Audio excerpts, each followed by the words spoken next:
الله الرحمن الرحيم. الحمد لله رب العالمين، والصلاة والسلام على سيد الأنبياء والمرسلين وآله وصحبه أجمعين. أما بعد، أوصيكم وإياي بتقوى الله رب العالمين. ഒരു റക്അത്തിൽ 2 സുജൂദ്. ഒരു റക്അത്തിൽ 2 സുജൂദാകുമ്പോൾ 4 റക്അത്തിൽ 8 സുജൂദായി. അല്ലാഹു സുബ്ഹാനഹു വ തആല നമുക്ക് ചെയ്ത അനുഗ്രഹങ്ങളിൽപ്പെട്ട ഒരിക്കലും അതിൻ്റെ വലുപ്പം പറഞ്ഞു തീർക്കാൻ കഴിയാത്ത ഒരു അനുഗ്രഹമാണ് അള്ളാഹുവിനിക്ക് സുജൂദ് ചെയ്യാൻ കിട്ടുന്ന അവസരമെന്നത്. 17 റക്അത്ത് നിർബന്ധമായി നമ്മൾ നിസ്കരിക്കുമ്പോൾ ആ 17 റക്അത്തിൽ ഓരോ റക്അത്തിലും ഈ 2 സുജൂദ് എന്ന രൂപത്തിലാകുമ്പോൾ 34 സുജൂദ് ചെയ്യാൻ നമുക്ക് അവസരം ലഭിക്കുകയാണ്. അതോടുകൂടെ 22 റക്അത്ത് റവാത്തിബ് സുന്നത്തുകൾ. 22 റക്അത്ത് റവാത്തിബ് സുന്നത്തിൽ 10 റക്അത്ത് മുഅക്കദായ സുന്നത്താണ്.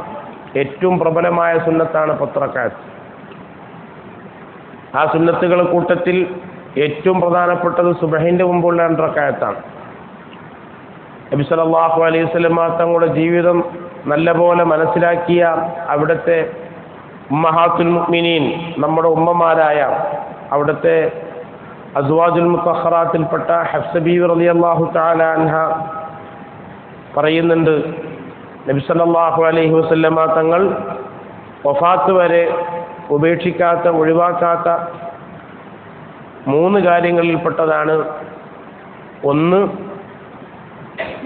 സുബ്ഹിന്റെ മുമ്പുള്ള 2 റക്അത്ത് സുന്നത്ത്. ഓരോ മാസത്തിലും 3 ദിവസം നോമ്പ് നോൽക്കും.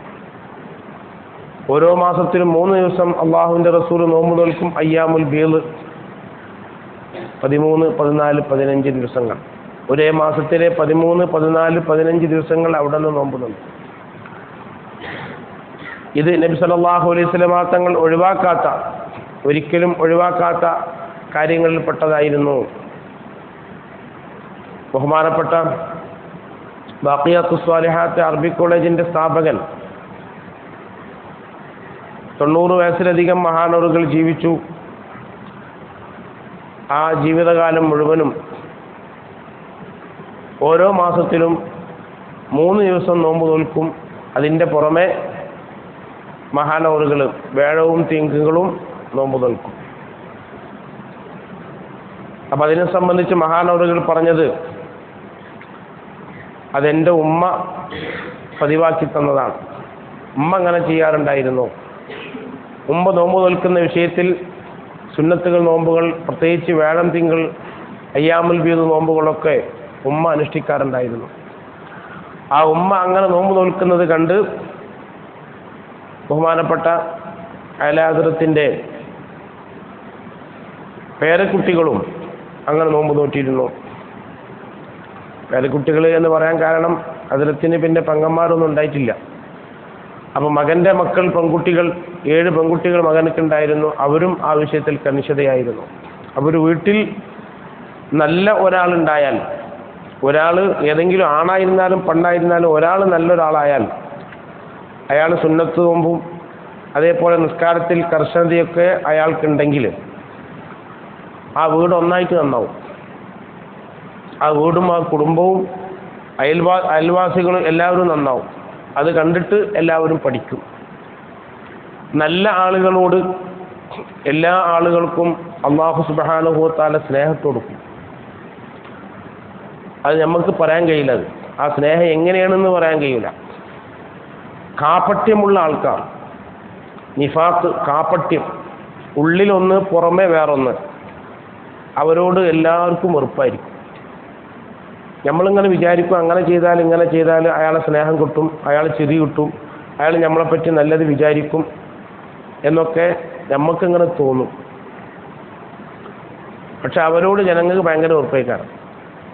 ഈ വെറുപ്പ് സ്നേഹം എന്നുള്ളതൊക്കെ അള്ളാഹ് കൊടുക്കണ ഒന്നാണ്. ഈ കാട്ടിക്കൂട്ടലുകൊണ്ടൊന്നും വരുന്നതല്ല. അത് കാട്ടിക്കൂട്ടലുകൊണ്ട് നമുക്ക് തോന്നുകയാണ്, അങ്ങനെ ഉണ്ടാവും നമുക്ക് തോന്നുകയാണ്. അത് ഹദീസിൽ വന്നിട്ടുണ്ട്. അല്ലാഹു സുബ്ഹാനഹു വ തആല ഒരടിമനെ ഇഷ്ടപ്പെട്ടാൽ, അവരോട് അള്ളാഹ്ക്ക് ഇഷ്ടം തോന്നിയാൽ, അള്ളാഹു സുബ്ഹാനഹു വ തആല മലായിക്കത്തിനെ വിളിച്ചിട്ട് പറയും, ഞാൻ ഇന്ന ആളോട് എനിക്ക് ഇഷ്ടമുണ്ട് കേട്ടോ, അതുകൊണ്ട് നിങ്ങളൊക്കെ അയാളോട് ഇഷ്ടം വെക്കണം, അയാളോട് നിങ്ങൾക്കൊക്കെ മഹബത്ത് വേണം, സ്നേഹം വേണം. എന്നിട്ട് അള്ളാഹു സുബ്ഹാനഹു വ തആല ഭൂമിയിലുള്ള മനുഷ്യന്മാരുടെ ഹൃദയത്തിലൊക്കെ അദ്ദേഹത്തിനോടൊരു മഹബത്ത്, ഒരു സ്നേഹം അള്ളാഹു സുബ്ഹാനഹു വ തആല കൊടുക്കുന്ന, അപ്പോൾ സ്നേഹം ഉണ്ടാവും. അള്ളാഹ് കൊടുക്കണത്, അത് കാട്ടിക്കൂട്ടിയോടൊന്നും കാര്യമില്ല. കാപ്പട്യം മനസ്സിലുണ്ടോ അവനോട് അള്ളാഹു സുബ്ഹാനഹു വ തആല മറ്റുള്ള ആളുകൾക്കൊക്കെ വെറുപ്പുണ്ടാക്കി കൊടുക്കും. നമുക്ക് പറയാൻ കഴിയില്ല അതിൻ്റെ കാര്യം എങ്ങനെയാണെന്നുള്ളത്.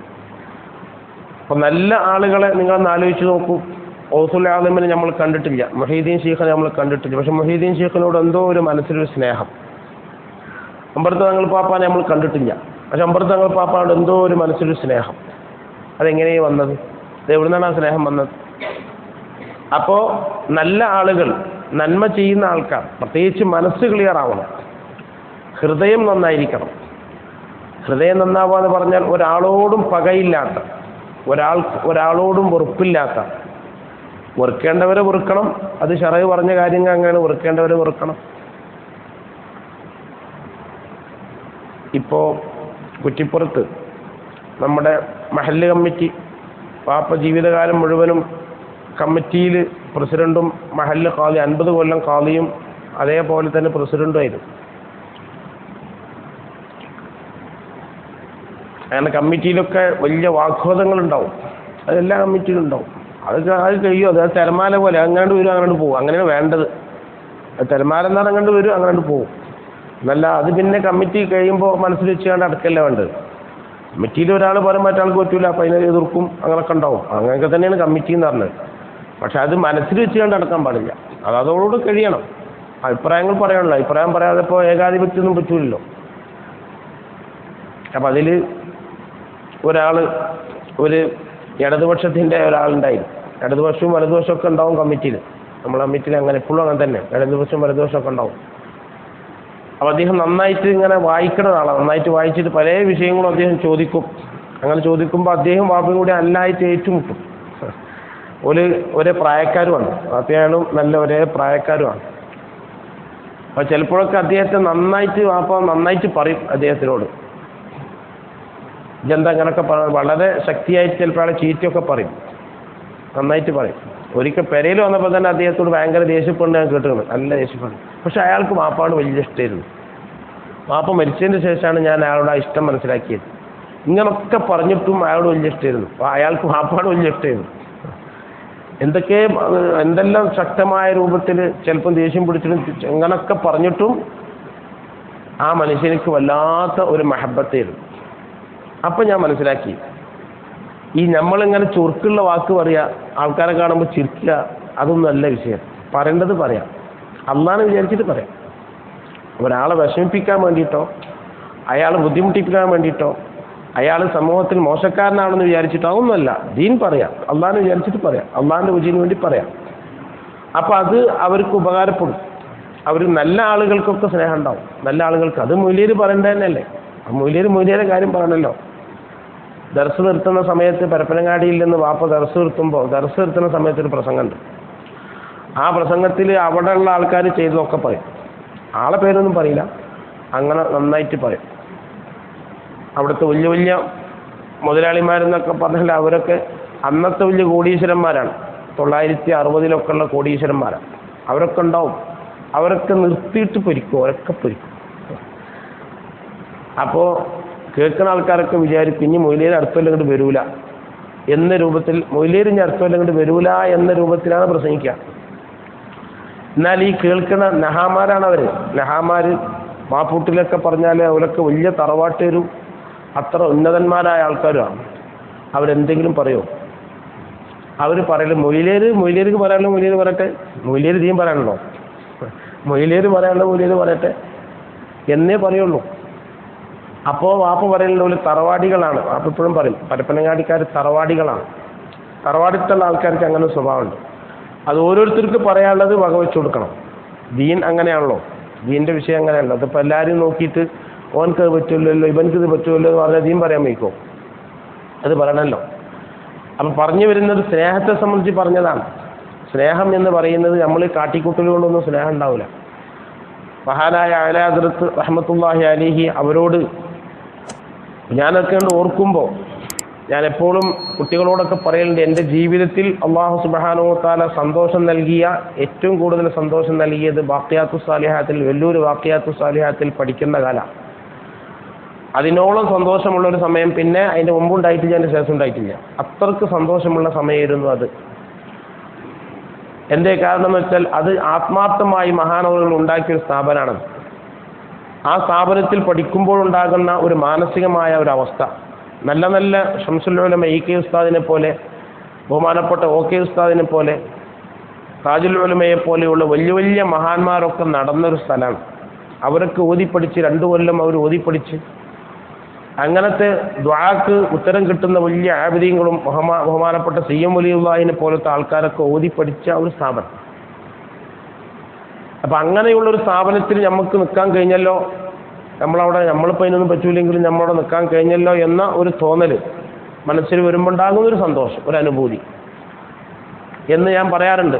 അപ്പോൾ എന്ന് വെച്ചാൽ മഹാനായ ഈ അഅ്ലാ അതിൻ്റെ ഫൗണ്ടർ, അതിൻ്റെ സ്ഥാപകൻ വളരെ ആത്മാർത്ഥതയോടുകൂടെ ഉണ്ടാക്കിയൊരു സ്ഥാപനമായതുകൊണ്ട് അവരോടുള്ളൊരു സ്നേഹം, ഇപ്പോൾ നമ്മളൊക്കെ മനസ്സിലൊക്കെ മഹാനവറുകളുള്ള സ്നേഹം എത്രയെന്നറിയോ, അതിൻ്റെ വില എത്രയാണ്. മഹാനവറുകൾ ഹൃദയത്തിൻ്റെ അടിത്തട്ടിൽ ഇങ്ങനെ നിൽക്കുകയാണ്, അത്രക്കും സ്നേഹമാണ് അവരോട്. എന്തേ അവരെ കണ്ടിട്ടില്ല, അവരെ കണ്ടിട്ടൊന്നുമില്ല, പക്ഷെ അവർ ചെയ്ത ആ സേവനങ്ങൾ, അള്ളാഹിൻ്റെ ദീനിന് വേണ്ടി അവർ ചെയ്ത സേവനങ്ങൾ, ആ സേവനങ്ങൾ കൊണ്ട് അള്ളാഹു അവരോട് നമുക്കൊരു ഇഷ്ടം ഇട്ട് തരികയാണ്, ഒരു സ്നേഹം നമുക്ക് ഇട്ട് തരികയാണ്. അപ്പോൾ ഞാൻ തുടക്കത്തിൽ ഇത് പറയാനുള്ള കാരണം എന്ന് വെച്ചാൽ, നമ്മുടെ പുരയിൽ നമ്മളെ കുട്ടികളോട് ദേഷ്യപ്പെടേണ്ട അവസരത്തിൽ ദേഷ്യപ്പെടണം. ഇത് ചെയ്ത് ശരിയായില്ല, ഞങ്ങളൊരിക്കൽ പറഞ്ഞില്ലേ, ഞാൻ എൻ്റെ എനിക്കൊക്കെ ജീവിതത്തിൽ ഒരുപാട് മാറ്റങ്ങൾ ഉണ്ടായത് കാരണം അതാണ്. പരപ്പനങ്ങാടിയിൽ നിന്ന് 1-2 ആൾക്കാർ വാപ്പാനെ കാണാൻ വേണ്ടി വന്നപ്പോൾ, അതൊക്കെ പഴയ കാലത്തുള്ള സമ്പ്രദായങ്ങളാണ്.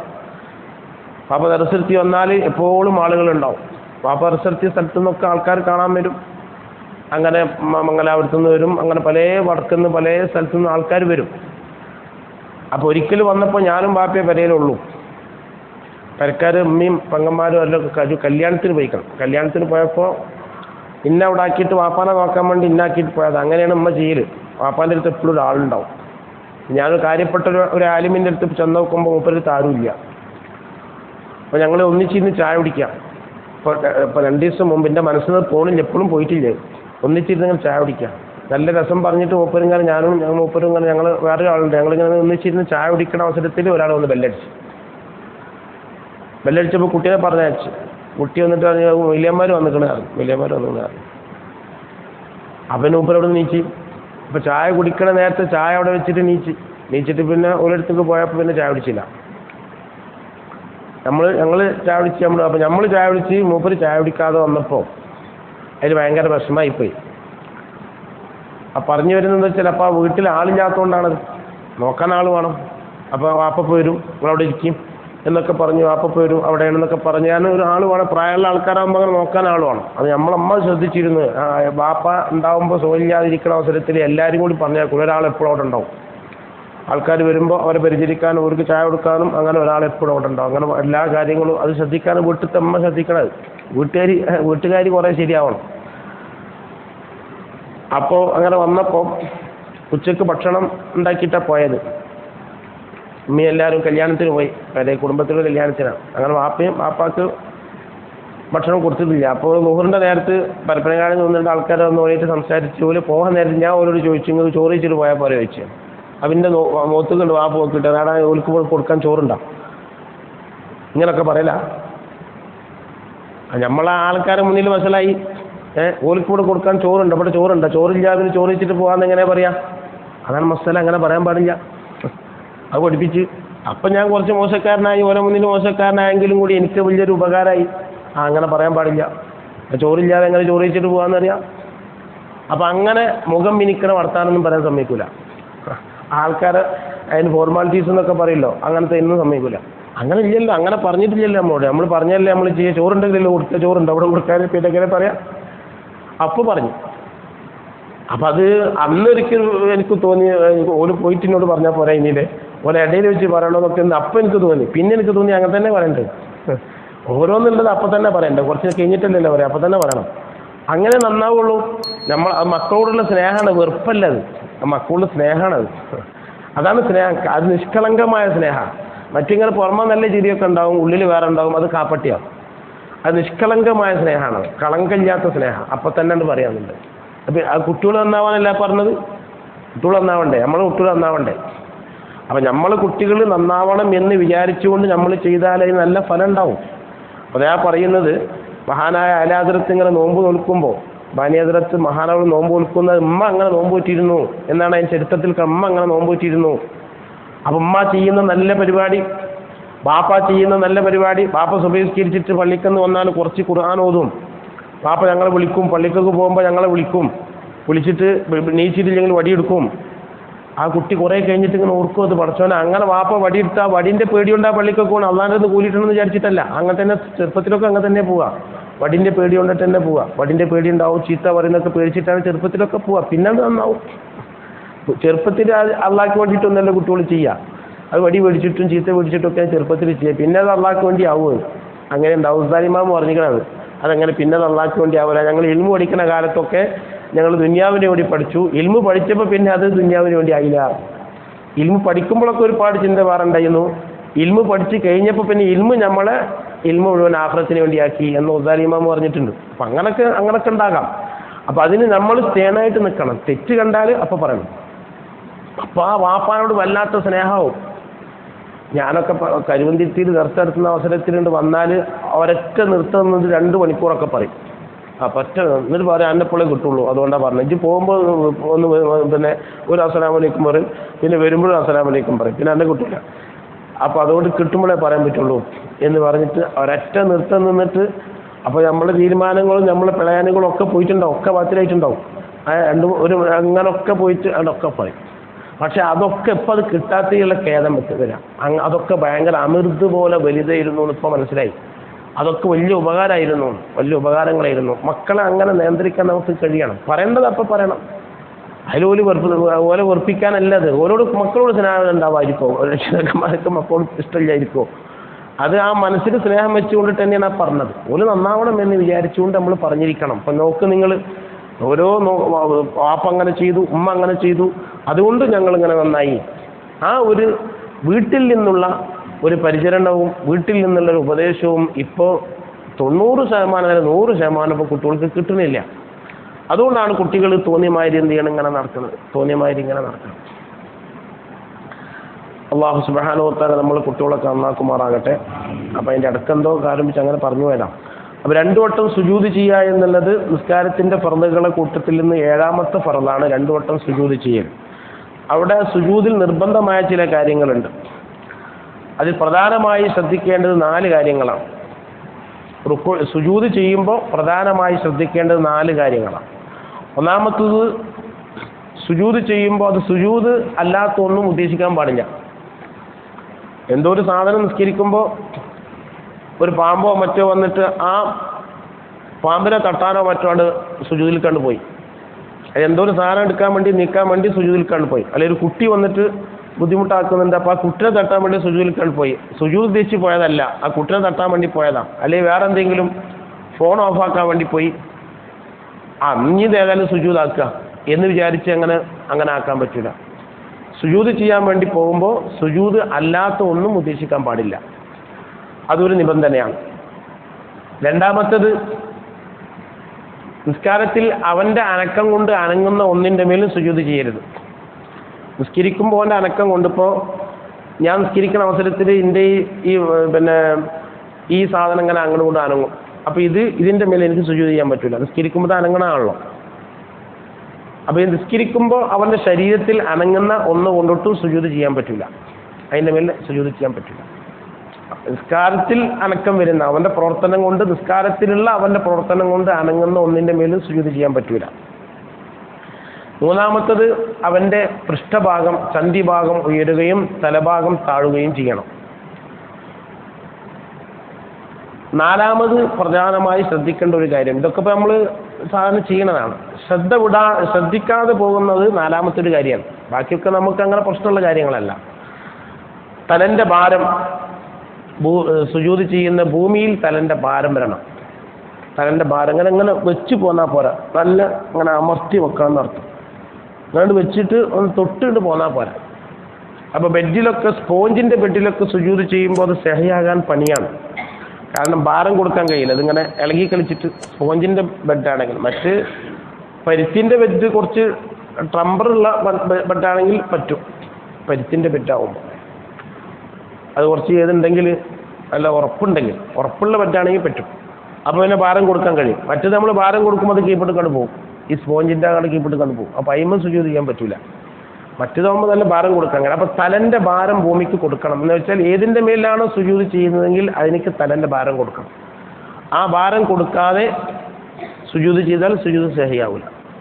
അപ്പോൾ ഈ സുജൂദിൽ ശ്രദ്ധിക്കേണ്ട 4 കാര്യങ്ങൾപ്പെട്ട പ്രധാനപ്പെട്ട കാര്യം ഇതാണ്. ബാക്കിയൊന്നും ഇപ്പോൾ നമ്മൾ സാധാരണ എപ്പോഴെങ്കിലുമൊക്കെ വരുന്നൊരു സംഭവമാണ്. ഇപ്പോൾ ഏത് സുജൂദ് അല്ലാത്ത ഉദ്ദേശിക്കുക എന്നുള്ളത് എപ്പോഴെങ്കിലും വരുന്ന ഒന്നാണ്. അതേപോലെ തന്നെ അനങ്ങുന്ന നമ്മുടെ നിസ്കാരത്തിലെ പ്രവർത്തനങ്ങൾ കൊണ്ട് അനങ്ങുന്നതിൻ്റെ മേലൊന്നും ഇപ്പോൾ അധികം ആൾക്കാർ സുജൂദ് ചെയ്യില്ല. അപ്പോൾ തലയെക്കെട്ടിൻ്റെ മേലിൽ ഇങ്ങനെ സുജൂദ് വന്നാൽ സുജൂദ് സഹിയാവില്ല. കുട്ടികൾ മുടിൻ്റെ മേൽ സുജൂദ് ചെയ്താൽ സുജൂദ് സഹിയാവില്ല. ആ മുടി കണ്ട് ഇറങ്ങി വന്നിട്ട് ഇടാം.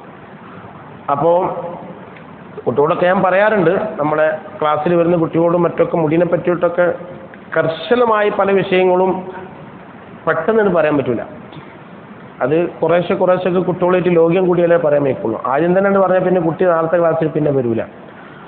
അപ്പോൾ അങ്ങനെയൊക്കെ കുറേശ്ശെ ലോക്യം കൂടിയിട്ടേ പറയാൻ കഴിയുള്ളൂ. അവരോടൊക്കെ പറയാറുണ്ട്, നെറ്റിത്തടം ഒഴിവാക്കണം, സുജൂദ് ചെയ്യുന്ന സ്ഥലം എപ്പോഴും നമ്മൾ ഒഴിവാക്കിയിരിക്കണം. അപ്പോൾ ഒരാൾ തലയെക്കെട്ട് കെട്ടിയിട്ട് നെറ്റിമക്ക് കണ്ട് ഇറങ്ങി വന്നത്. അപ്പോൾ പറഞ്ഞ് തലയെക്കെട്ട് പൊന്തിക്കുക. ഈ നെറ്റിമക്ക് തലയെക്കെട്ട് ഇറങ്ങി. ഇത് എവിടുന്ന് കിട്ടിയ സ്വഭാവം? അത് നെറ്റി സുജൂദിൻ്റെ സ്ഥലം എപ്പോഴും വെളിവാകണമെന്നാണ്. ഒരു മുഅ്മിനിൻ്റെ ഐഡൻറ്റിറ്റിയാണ്, ഓൻ്റെ ഹെഡ്ലൈറ്റാണ്. നാളെ മഹ്ശറിൽ ഈ ലൈറ്റ് ഇങ്ങനെ പ്രകാശിക്കും, ഈ സുജൂദ് ചെയ്ത സ്ഥലം ഇങ്ങനെ പ്രകാശിക്കും. അപ്പോൾ ഇത് മറച്ചാണ്ട് വെക്കാനും ഇതിങ്ങനെ എപ്പോഴും വെളിവായിട്ട് ഇങ്ങനെ കാണണം. ഈ സുജൂദ് ചെയ്യുന്ന സ്ഥലം ഇതിങ്ങനെ ഇങ്ങോട്ട് തലയെക്കെട്ട് ഇങ്ങനെ ഇറക്കിങ്ങാണ്ട് കെട്ടല എന്ന് പറഞ്ഞിട്ട് ദേഷ്യം പിടിച്ച ഒരാളുണ്ട്. അപ്പോൾ ഞാനും പലരോടും പറയാറുണ്ട്, അങ്ങനെ ചെയ്യരുത്. തലയെക്കെട്ട് നെറ്റിങ്ങനെ എല്ലാ ഉസ്താദുമാരും തലയെക്കെട്ട് നോക്കിയാൽ നിങ്ങൾ വലിയ ഉസ്താദന്മാരൊക്കെ സുലൈമാൻ ഉസ്താദിൻ്റെ ഒക്കെ നെറ്റിങ്ങോട്ട് എന്തുപോലെ കാണാം. എല്ലാ വലിയ ഉസ്താദന്മാരുടെയും തലയെക്കെട്ട് കെട്ടുമ്പോൾ നെറ്റി നന്നായിട്ട് കാണും. അങ്ങനെയൊക്കെ തലയെക്കെട്ട് കെട്ടണം എന്നാണ് അതിൻ്റെ നെറ്റി എപ്പോഴും വെളിവാക്കണം എന്നാണ്. നെറ്റിമക്ക് ഇങ്ങനെ ഇപ്പോൾ കുട്ടികൾക്ക് നിങ്ങളുടെ ഇതൊരു ഫാഷനായിരിക്കും. നെറ്റിമക്കുണ്ട് മുടി കണ്ട് ഇറക്കിയിട്ട് ഇങ്ങോട്ട് ഇറക്കിയിട്ട് ഇങ്ങനെ ആക്കുക. എന്നിട്ട് അതിങ്ങനെ കയറ്റുക. എങ്ങനെ ഇടക്കിടക്ക് ഇങ്ങനെ കയറ്റിക്കൊണ്ടിരിക്കുക. ആ മുടി ഇങ്ങനെ അത് ഓൽക്ക് തോന്നുന്ന ഒരു രസമാണ്. നമുക്ക് അങ്ങനത്തെ കാണുന്നതോടൊക്കെ വെറുപ്പാണ്. ഓൽക്ക് തോന്നുന്നത് അങ്ങനെ വലിയ രസമാണ്, ഇടയ്ക്ക് ഇങ്ങനെ കാട്ടിൽ രസമാണ് ഓൽക്ക് തോന്നുകയാണ്. അങ്ങനൊക്കെ ഒരു ഫാഷനാണ്. അതൊക്കെ പറഞ്ഞു കൊടുക്കണം നമ്മൾ. ചിലരോട് ഗൗരവത്തിൽ പറയാൻ പറ്റുന്നിടത്ത് ഗൗരവത്തിൽ പറയണം, മോനേന്നൊക്കെ വിളിച്ച് പറയാൻ പറ്റുന്നിടത്ത് അങ്ങനെ പറയണം. അതിനൊക്കെ ഓരോന്നിനും ഓരോ സ്വഭാവങ്ങളുണ്ട് ഉപദേശിക്കുമ്പോൾ.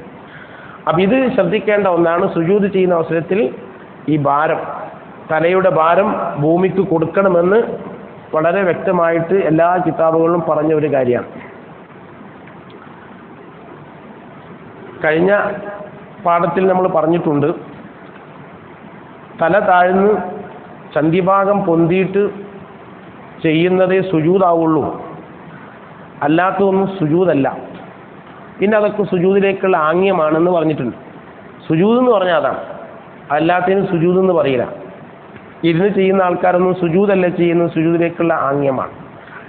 അപ്പോൾ പിന്നെ കസേരമ്മ ഇരുന്നിട്ട് ഒരു മേശ വെച്ചിട്ട് അങ്ങനെ സുജൂദ് ചെയ്യുന്നതും അതൊന്നും സുജൂദല്ല, യഥാർത്ഥ സുജൂദല്ല. അപ്പോൾ കഴിവിൻ്റെ പരമാവധി തല താഴ്ത്തി വെക്കുക എന്നുള്ളേ ഉള്ളൂ. ഇങ്ങനെ ചെയ്യാൻ കഴിയാത്ത ഘട്ടത്തിൽ തല താഴ്ത്തിയിട്ട് ചന്തി പൊന്തിയുന്ന രൂപത്തിൽ സുജൂദ് ചെയ്യാത്ത ഘട്ടത്തിൽ ആവണമാതിരി ചെയ്യുക. ഇങ്ങനെ ചെയ്യൽ നിർബന്ധമൊന്നുമില്ല. ഒരാൾ കസേരമ്മ ഇരുന്നിട്ട് അതിൻ്റെ മുന്നിൽ ഒരു സ്റ്റൂൾ വെച്ചിട്ട് അതിൻ്റെ മേലിൽ ഇങ്ങനെ സുജൂദ് ചെയ്യുക, ചന്തി പൊന്താതെ അതിൻ്റെ മേൽ സുജൂദ് ചെയ്യൽ നിർബന്ധമുള്ള കാര്യമൊന്നുമല്ല. പറ്റുമെങ്കിൽ ചെയ്യാന്നേ ഉള്ളൂ. ചെയ്തിട്ട് നിസ്കാരം ബാത്തിലാവില്ല, ചെയ്യണമെന്ന് നിർബന്ധമില്ല. കഴിവിൻ്റെ പരമാവധി തല താഴ്ത്തണം. പിന്നെ ഒരാൾ അങ്ങനെ ചെയ്യുമ്പോൾ അയാൾക്ക് അതുകൊണ്ട് ഒഴിവാക്കി കഴിഞ്ഞാൽ കൂടുതൽ തല താഴ്ത്താൻ പറ്റുമെങ്കിൽ അത് ഒഴിവാക്കണം വേണ്ട. അത് ഒഴിവാക്കുമ്പോൾ തല കുറച്ചേ താവുള്ളൂ, അത് ഉണ്ടാകുമ്പോൾ തല കുറച്ചേ താവുള്ളൂ. അതുകൊണ്ട് ഒഴിവാക്കിയാൽ കൂടുതൽ തല താവുമെങ്കിൽ അത് ഒഴിവാക്കണം വേണ്ട. എത്രമാത്രം തല താഴ്ത്താൻ കഴിയുന്നുവോ അത്രമാത്രം തല താഴ്ത്തണം. അങ്ങനെയാണ് അത് വേണ്ടത്. ഒരാളെ നെറ്റിമ്മൽ ഒരു കെട്ടുണ്ട്, എന്തോ മുറിയോ മറ്റോ വന്നിട്ടൊരു കെട്ടുണ്ട് നെറ്റിമ്മ. അപ്പോൾ നെറ്റി ഫുള്ളായിട്ട് കെട്ടിക്കുന്നു. ആ നിലയ്ക്ക് സുജൂദ് ചെയ്താൽ അവിടെ ആ കെട്ട് ഒഴിവാക്കുമ്പോൾ, ബാൻഡേജ് പോലത്തെ കെട്ട് ഒഴിവാക്കുമ്പോൾ ഓനെ സംബന്ധിച്ചിടത്തോളം ബുദ്ധിമുട്ട് വരും. ഓൻ്റെ രോഗം മാറാൻ അത് സമയം പിടിക്കും, അല്ലെങ്കിൽ രോഗം മാറൂല. രണ്ടും ബുദ്ധിമുട്ടാണ്. രോഗം മാറാതിരിക്കൽ ഒരു ബുദ്ധിമുട്ടാണ്, രോഗം മാറാൻ സമയം പിടിക്കലും ബുദ്ധിമുട്ടാണ്. രണ്ടാണ്. ഒരാൾക്ക് വെള്ളം ഉപയോഗിച്ചാൽ അയാളെ സംബന്ധിച്ചോളം അസുഖം ഭേദമാവാൻ കുറച്ച് സമയം പിടിക്കും, എങ്കിൽ അയാൾക്ക് തേമം ചെയ്യാം. വെള്ളം ഉപയോഗിച്ചാൽ അസുഖം മാറാൻ സമയം പിടിക്കുമെങ്കിൽ അയാൾക്ക് തേമം ചെയ്യാം.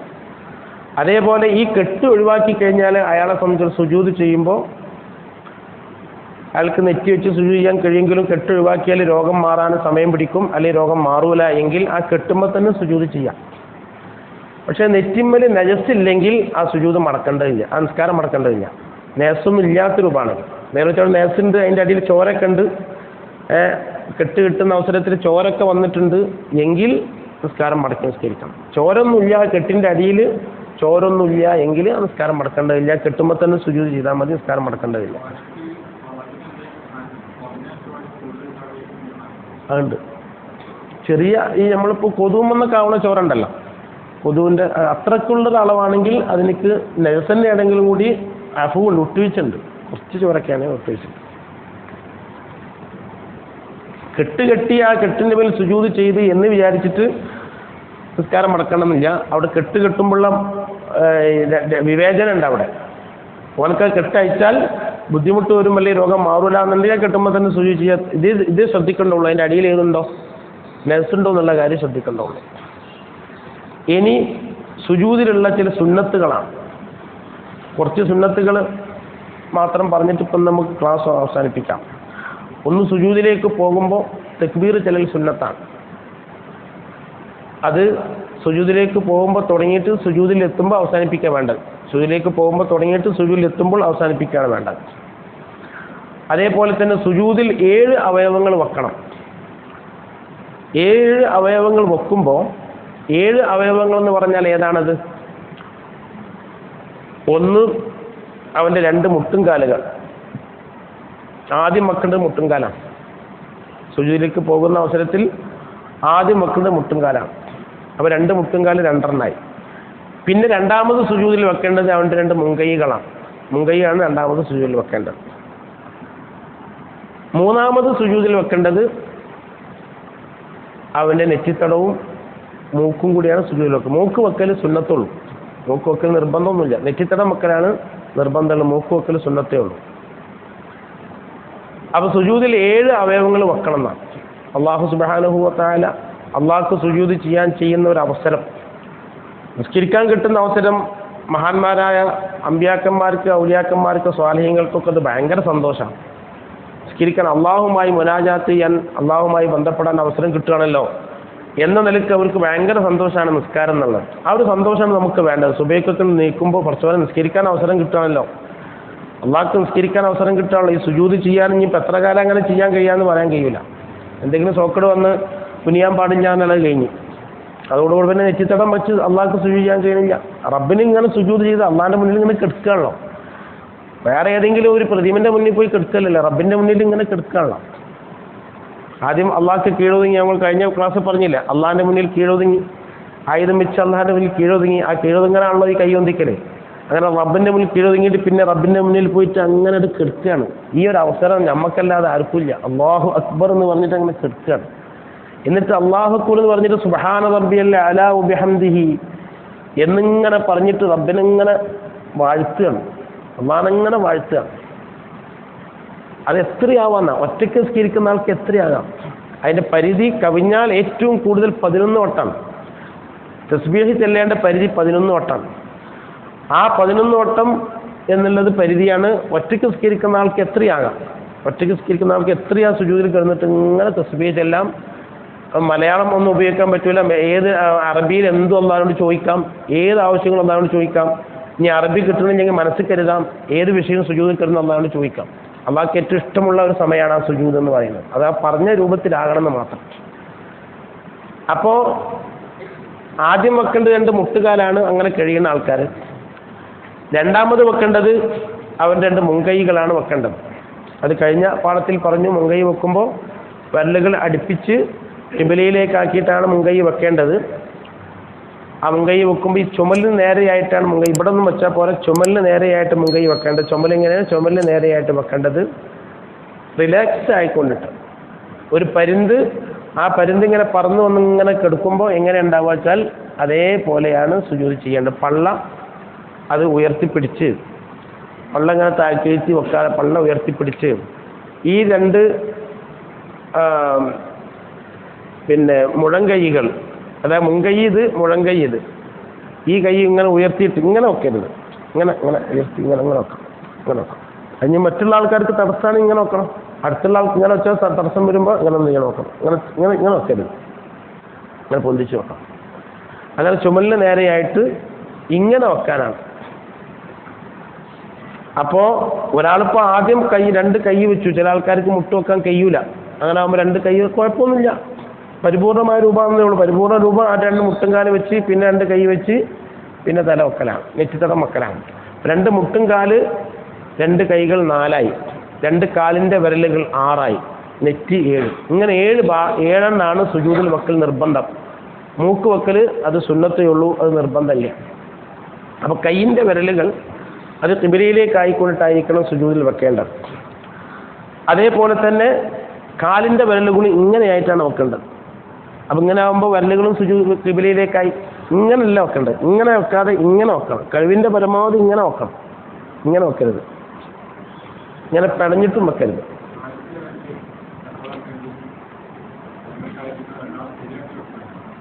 അത് കാല് വെച്ചതിന് ശേഷം പിന്നെ പ്രാക്ടീസുള്ള ആൾക്കാർ വെക്കുമ്പോൾ തന്നെ ശരിയായിട്ട് വെക്കുക.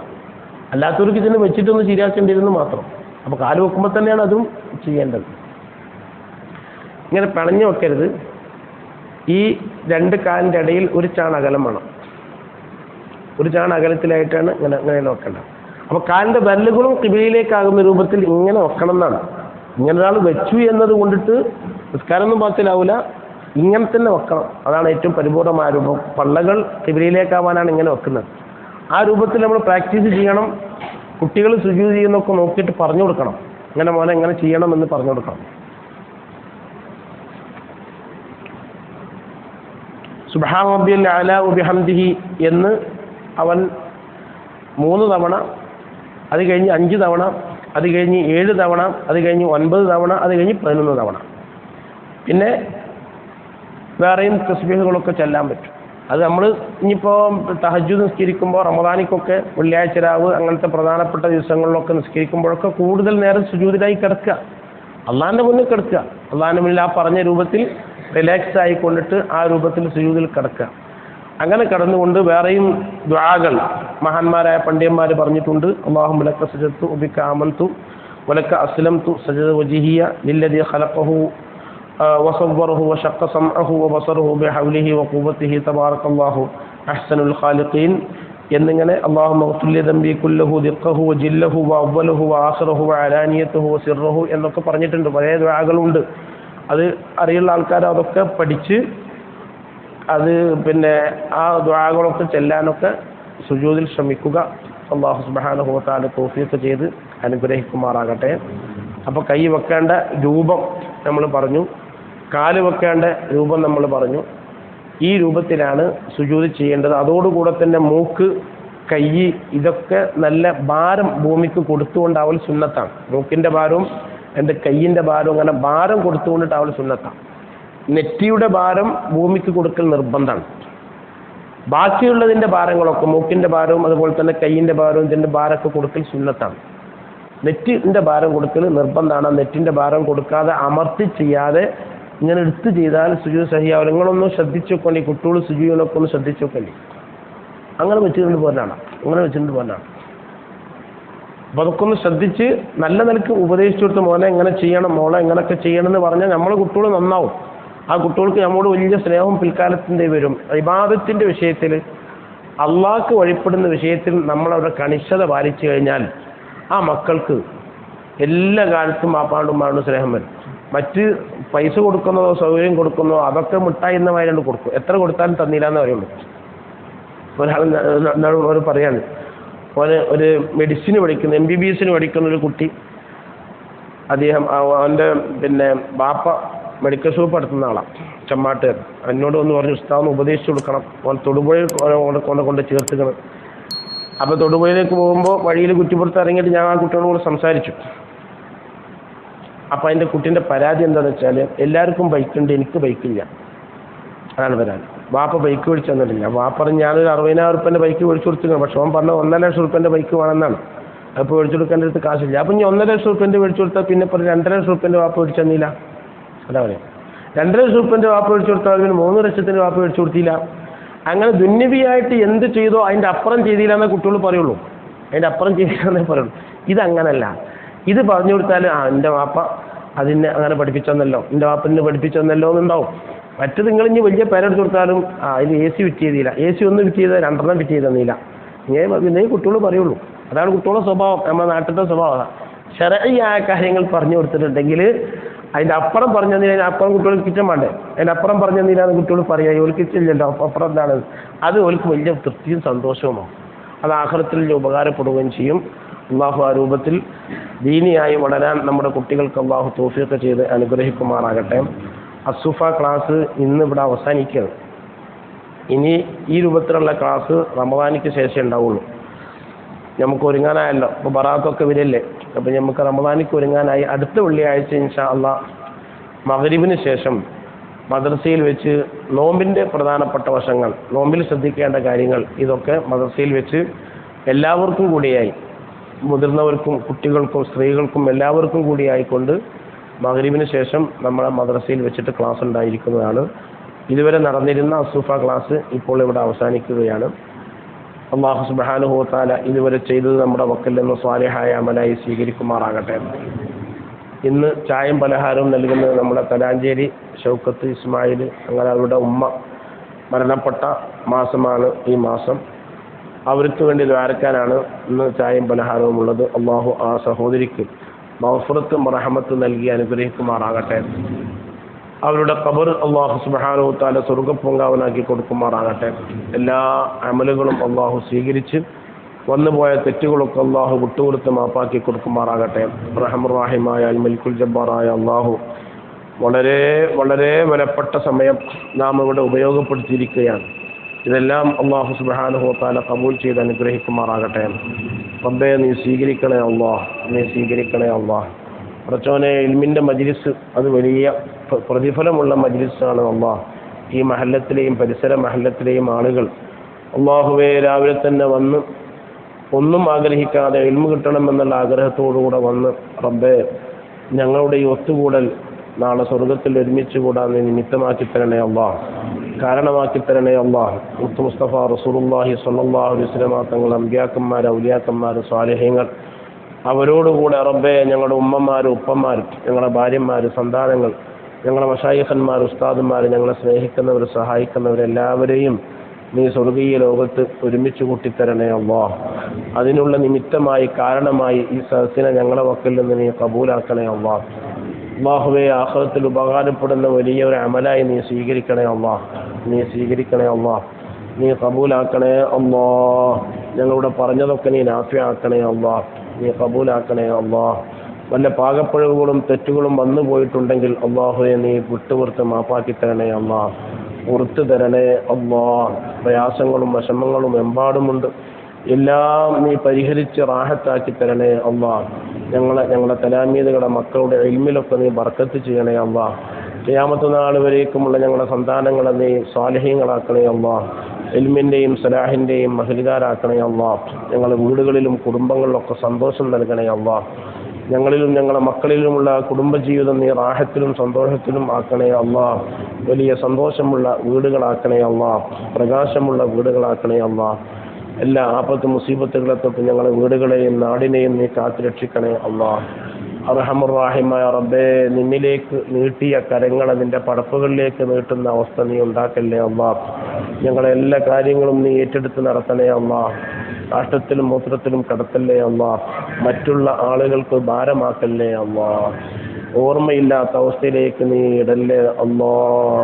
അർഹമർ റഹീമായ റബ്ബേ, ലാ ഇലാഹ ഇല്ലല്ലാഹ് എന്ന് ചൊല്ലി സ്വർഗം കണ്ട് സന്തോഷത്തോടുകൂടെ മരിക്കുന്ന സജ്ജനങ്ങളെ കൂട്ടത്തിൽ ഞങ്ങളെയും അവരെയും നീ ഉൾപ്പെടുത്തി അനുഗ്രഹിക്കണേ അല്ലാ.